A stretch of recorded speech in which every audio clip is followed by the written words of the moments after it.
If you're in Spokane, Washington right now or surrounding areas, you already know all about the fires. And if you're looking for a way through it, whether you need help or looking to give help, I've made something that I think might make everything a little bit easier. And I'm going to tell you all about it in this episode. What is up, Lexity? Brennan here with Spokecast. So it's been a while since I've last turned on my mic. And honestly, I did not think it'd be this long to be back. And honestly, I'm not really back. But what I do know about myself is that I love Spokane and its community. And when these fires started happening, it really pulled me back into wanting to help organize for our community because I think I made something that I want to tell everybody about. And I felt like this would be the right place to do it. So here we are. We're not going to have any guests. There's no bit. It's just me talking about something that I think really matters in our Spokane community. And like most of you, I've spent the last few days going, I've spent the last few days watching our city go through something just terrible, feeling helpless and the, I wouldn't say confused, but just not knowing what to do. I kept asking myself the same question a lot of people are asking themselves right now. What can I actually do to help? And that's where I'm going to go to the interwebs and find a source that has all these links, and I'm going to go share that on my pages and just let people know this is where you can find all the information. And honestly, there's some great links out there that our news organizations and other community members have created, but they all had just pieces of it. They didn't have all of it. And I'm not saying I've created something that has all of it. And let me just step back. So many people and organizations and businesses are stepping up and doing just incredible work to help people affected by the fires. And they're posting about it on Instagram, on Facebook, on Reddit.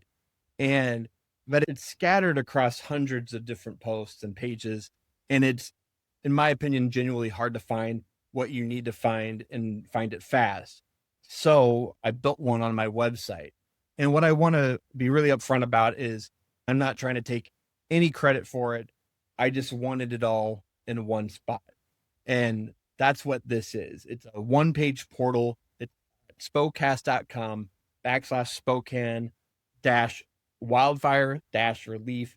And it's got two sides of it, whether you need help or if you want to help.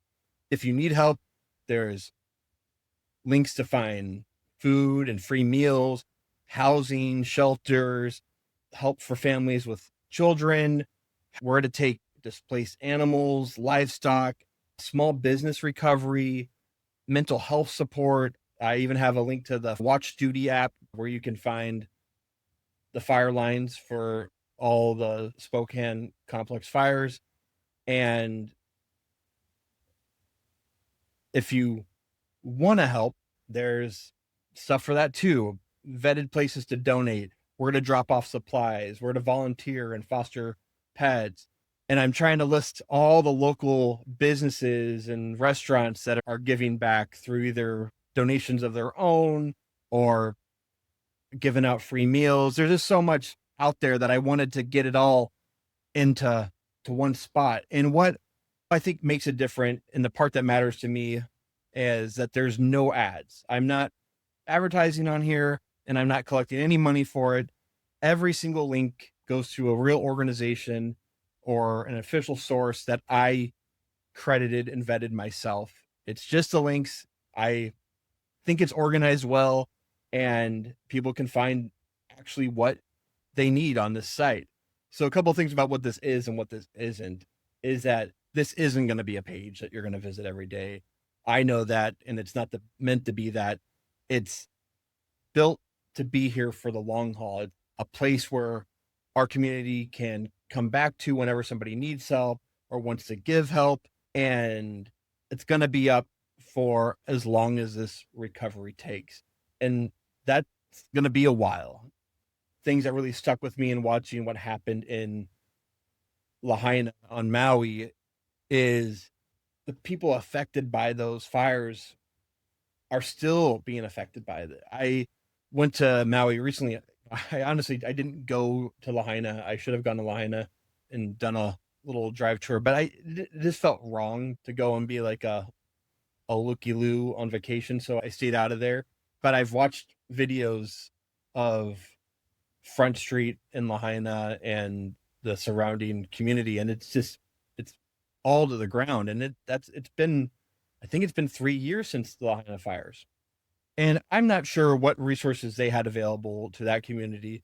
But what I knew is that it is so much easier when all those resources are in one place, and when everything's in chaos and you don't know where to go online. That's what I find is so invaluable about this portal that I made. And here's the thing, and kind of the last thing I'll be saying about this to wrap it up is the most important part of listening to this and what this portal is. And if you tune everything else out from what I'm talking about, please listen to this. This portal only works if people share it. A resource is not helpful if people can't find it, and getting this link in front of as many eyes as possible is what this is all about. So if you take one thing from this, let it be this: share it, share it, share it, share it with your neighbors, share it with your mom, your Facebook groups, your Instagram groups, share it everywhere. Save it in your notes app so you can always remember, oh, I got this link and I can share it with this person over here. One thing would love to educate people on about sharing is when I share something, you can definitely reshare my story or my post. But what I do ask is that you grab that link and you put it in there. And I'm going to put a drive link on my webpage and in this description of this podcast. And there you can find different sized images that you can share on your stories or on your Facebook page or on your posts on Instagram. So that way the sharing looks clean and will take you about 2 seconds to download. You can just grab one, put a link with it, and just like that, you've helped someone that might not ever meet, but they're going to find exactly what they need. So last thing I'll ask for you to do is go take a look at the website. You can find the link in the description. If it helps you or someone you love, share it. And that's the whole point. If you know a good resource that I don't have yet, there's a form right on the page to fill out that will be sent directly to me. I'm updating this portal constantly, and it will be here for the foreseeable future. And I'll just keep on updating it as I get more links and more resources from people in our community. So that's it. That's the whole episode. Go to the website. It's spokecast.com/Spokane wildfire relief. Link is right here if you're watching on YouTube. It's in the description of this episode, like I've already said. And please, everyone, take care of yourself out there. Check on your neighbors. Go help out where you can. Donate food, clothes, money. I know that Spokane is going to get through this. We're a resilient community, and I'm going to keep on doing my best to help out this community, and I hope that you do the same thing. Until next time, thank you so much for taking your time to listen to this. Please go share Spokane Wildlife Relief with everyone you know. It will really help somebody in need. And I'll leave it at that. Until next time, peace.